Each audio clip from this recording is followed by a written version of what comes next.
A Polícia Civil segue a investigação do rapaz de 23 anos, ele que é acusado de matar a família e queimar os corpos. Hoje, pela manhã, os familiares de Maria Medeiros, ela que é a mãe do rapaz, né?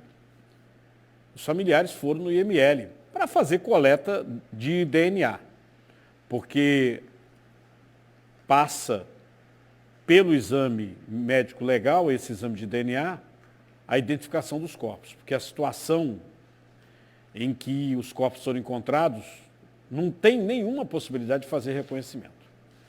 Ontem à tarde também familiares do pai, Manuel Ferreira, estiveram no IML também para fazer coleta de DNA. O resultado dos exames deve sair em até 30 dias. Eu estou aqui com o advogado Cleivson Bezerra.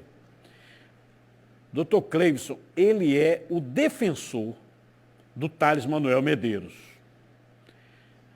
Inclusive, eu vou esclarecer algumas dúvidas aqui com o Dr. Cleivson. Boa tarde para o senhor, viu, Dr. Cleivson? Boa tarde. Boa tarde. Até porque eu até já falei aqui, já dei uma antecipação, dei um spoiler para o nosso telespectador, que muita coisa que foi dita não está sequer no primeiro depoimento do Thales, que nós temos. Nós temos o depoimento. O Thales, inclusive, ele fala que combinou com um cara chamado João. Ele cita 2 nomes dos prováveis agiotas que ele estaria devendo dinheiro. E fala que no meio lá da situação, um cara passou a mão na irmã dele. Esse é o depoimento, está na tela aí.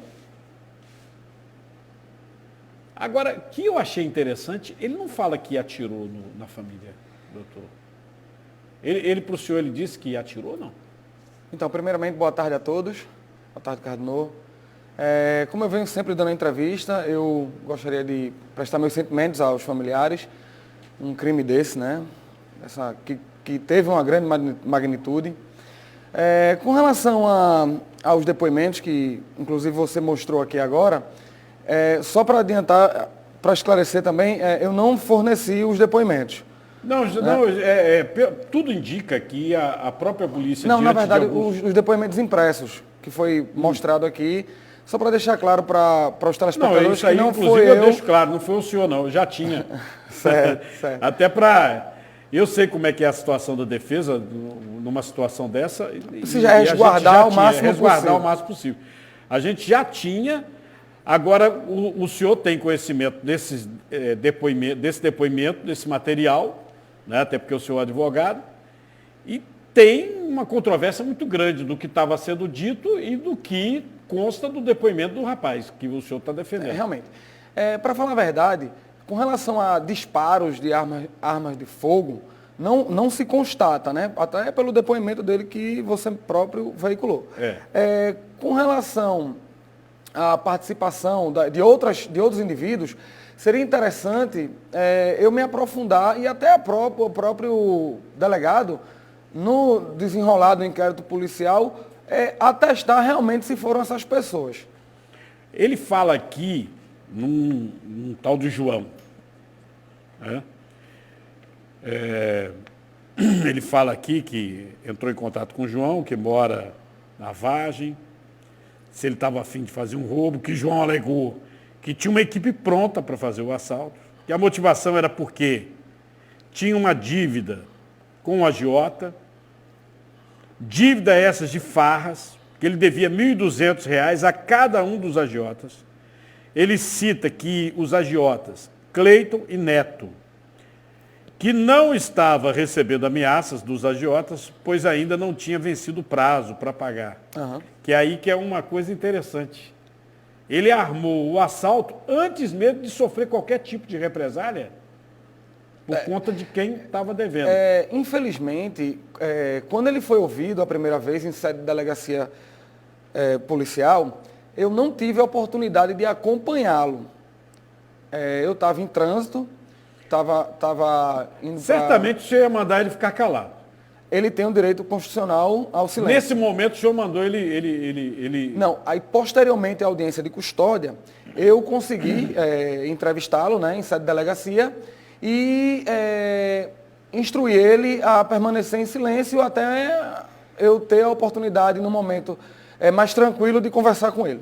Olha, você vê pelo que o doutor Cleivson coloca, esse caso está muito distante da primeira informação do rapaz que teria armado um roubo ou se desentendido com a família, que não ficou muito claro, matado a família, colocado todos os corpos dentro de um carro e levado para uma estrada vicinal, já no município vizinho de Nazaré da Mata, para colocar fogo. Está muito distante disso. Inclusive, no depoimento aqui, ele fala que combinou com esse João, que estava devendo a esse Cleito Neto, né? A intenção, estou lendo aqui, a intenção era fazer um assalto, porém deu errado. E acabou com a morte dos seus pais e da sua irmã. E aí ele descreve o tal do João, o amigo dele, que tinha dito que tinha uma equipe pronta para fazer o roubo. Que o João é alto, forte, cor da cútis clara, cabelo preto, curto, penteado para o lado, tem uma tatuagem de palhaço no braço esquerdo e outras nos dedos e na perna. Que as pessoas chegaram em número de 7. Então não foram 5. Lembra da história que surgiu de 5? Que chegaram em número de 7. De 7. Né? E aí, todos vieram num Gol preto. As pessoas, no caso, a pessoa do João estava dirigindo, que reconheceu o João, porque estava todo mundo encapuzado, pela tatuagem no braço, que um dos autores estava com uma touca cor laranja, que passou a mão, ele diz aqui, nas nádegas da sua irmã. E com isso seu pai se levantou com o intuito de reagir, porém foi atingido várias vezes na cabeça por um dos criminosos, que utilizou uma marreta. Tá vendo? Não foi tiro, não. Que utilizou uma marreta. E em seguida, o mesmo indivíduo desferiu várias facadas no pescoço da vítima, o Manuel Ferreira da Cunha, no caso o pai. Tá? Que o acordado era para roubar o carro, 2 motos e mais uma moto que era alugada. TV, notebook, 3 celulares, máquina de costura, no valor de R$30 mil, que iria ganhar R$5 mil para pagar os agiotas e ficaria com o restante. Quer dizer, ele não nega que armou o assalto. Não nega. Que, ao final, ateou fogo nas cortinas, nos panos que estavam próximos dos corpos, bem como na capa do sofá, tapetes, flanelas e algumas roupas que estavam sujas de sangue para tentar ocultar o crime. Que o seu pai foi morto no sofá da sala devido à gravidade dos ferimentos. A sua mãe e a sua irmã foram executados do lado de fora. Que pegou uma lata de tinta para tentar pintar partes sujas de sangue. Que limpou o sofá onde seu pai foi morto. Que fez a limpeza sozinho após a consumação do crime. Que após a consumação do crime colocaram os 3 corpos no banco traseiro de um Fox cinza 2011, aí diz a placa, pertencente à família, e levaram até o canavial em Nazaré da Mata. E pouco depois chega outros envolvidos no Gol, já com um galão transparente de tampa amarela contendo combustível, e atearam fogo. E o resultado foi esse. Esse depoimento, o senhor acredita que é a realidade? Ele levou, mas ele não matou? Então, a princípio, quando eu cheguei lá na delegacia, que eu fui conversar com ele, eu perguntei se ele tinha cometido o homicídio. Ele afirmou categoricamente que não cometeu homicídio. Por isso que é muito prematuro. Na verdade, a linha de raciocínio seria essa, né? Que ele não cometeu o homicídio. Ele levou para roubar, mas não foi ele quem matou o pai, a mãe e a irmã. Diante do depoimento que eu não acompanhei, houve um desdobramento no que ele tinha acordado, né? Até então, a gente não pode afirmar. Eu preciso conversar com ele para fechar esse quebra-cabeça, porque ainda faltam muitas peças a serem encaixadas. Mas assim, é o que está no depoimento e a gente não pode... Aqui é um documento. É um documento. Documento público. Então eu preciso, na verdade, conversar com ele com mais calma para alinhar todos os pontos e fazer uma linha do tempo para chegar ao final e fazer uma defesa técnica. Agora, doutor Cleivson, esse João, né, ele infelizmente se meteu com gente muito ruim. Né? Esse João que ele fala aí, o cara com uma tatuagem de palhaço. O senhor sabe, tatuagem de palhaço geralmente lembra, na questão policial, como matador de polícia. Né? Todo mundo tem direito de fazer a tatuagem que quiser. Mas tem essa questão de tatuagem de palhaço, lembrar dentro, inclusive, das cadeias, dos comandos criminosos, como a pessoa que matou o policial. E ele reconheceu que um deles era o João, porque estava todo mundo encapuzado, porque o João, ele combinou com o João e o João tem essas tatuagens. Uhum. Mas só que é o seguinte, tem ele, que levou os caras, que abriu aí o portão, botou os caras para dentro, tem ele, tem o João, 2. Ele fala que tem mais 6, quer dizer, ele falou que foram 7. 7, com ele, são 8 envolvidos nesse crime. Então, a logística de como se deu a entrada na residência, eu também não posso lhe informar. Com relação ao João, que ele menciona, para mim é um fato realmente novo e precisa ser apurado, né? Acredito eu que possa estar tendo algum tipo de investigação nesse sentido para saber quem realmente é essa pessoa. Eu não posso afirmar se essa pessoa existe ou não, mas diante do depoimento dele foi acordado um roubo. Por isso que eu sempre falo nas minhas entrevistas que precisa ter a individualização de cada ato, de quem fez o quê e os participantes. Quando ele conversou com o senhor, ele disse que não foi ele quem matou. Mas ele se mostrou arrependido, alguma coisa nesse sentido, não? Ou está muito tranquilo? Na verdade, eu não vejo, assim, uma tranquilidade, né? Ninguém, a não ser que tenha um problema muito sério, como eu falei também. A pessoa que comete um crime desse não está nas suas faculdades mentais plenas. Foi um crime muito bárbaro. E principalmente contra familiares. Então é imperioso que seja realmente averiguado, esperar a perícia, né? Uma coisa que todo mundo mencionou, e ele próprio menciona no depoimento, né? Eu te falo a sociedade lá que a gente ouviu, a comunidade. Nós temos aqui uma família, gente.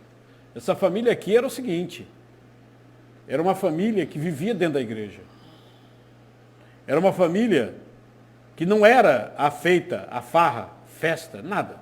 Isso é a igreja. Inclusive, houve muita homenagem a essa moça. Por quê? Porque ela era da igreja. O pessoal amava ela dentro da igreja.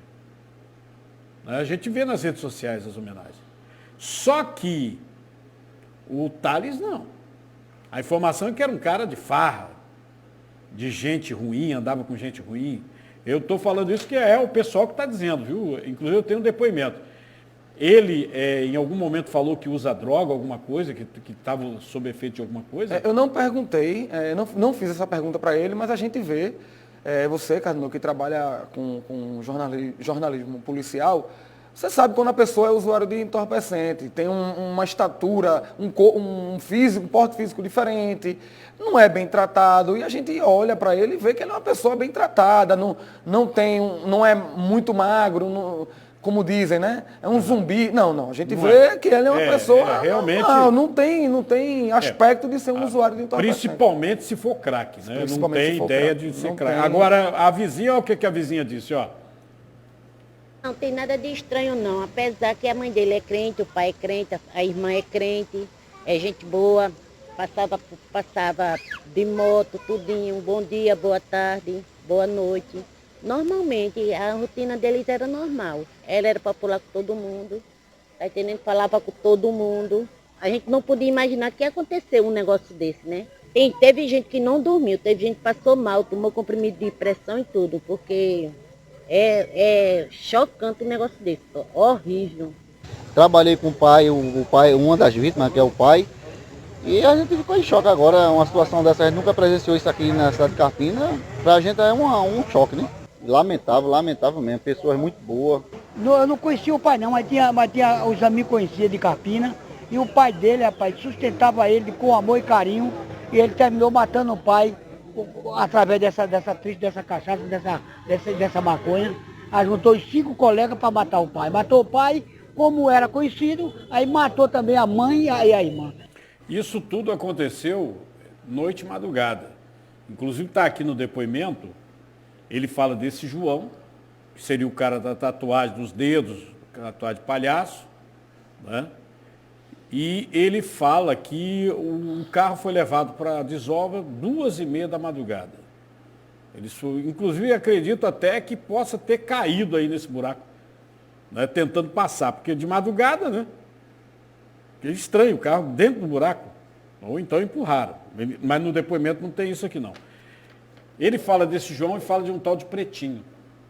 No final, o delegado frisou aqui, que reconheceu um tal de Pretinho. Então, temos aí, ao todo, são 8 pessoas, mas o senhor só vai ser advogado dele. Até porque eu não tenho conhecimento dessas outras pessoas, provavelmente deve estar sob sigilo a investigação. Ele mais 7 são 8. É. Bom, doutor Cleibson, vamos aguardar aí, né? O senhor vai ter um trabalhão aí pela frente. Muito grato aí por sua entrevista. Vamos ter sim. Muito obrigado. Prazer em vê-lo aqui, viu? Tá vendo como é que a história é bem diferente daquilo que a gente pensava? Né? Ele fala no João, tatuagem de palhaço, conheceu o João, aí falou, eu tenho a equipe para fazer o roubo, foram 7 encapuzados para dentro da casa dele, isso de noite, madrugada. Né? Depois, como um deles, um dos 7, passou a mão nas nádegas da irmã dele, o pai reagiu, mataram o pai, marretada, depois levaram as duas, no caso a irmã dele, né, e a mãe. O que me chama a atenção é que ele foi pego logo depois do crime. Me dá ele saindo da audiência. Está vendo ele aí? Está vendo? Frisa. Para aí. Frisa ele. Isso, frisa. Está vendo algum arranhão? Algum machucado? Você vê um cara dando marretada no seu pai, passando a mão na sua irmã, esfaqueando sua irmã, sua mãe, sua própria mãe, aquela que lhe gerou. Não tem um arranhão. Não tem nenhum arranhão. É claro, vamos ver depois o exame do IML, porque ele passou por exame. É praxe. Triste isso, triste.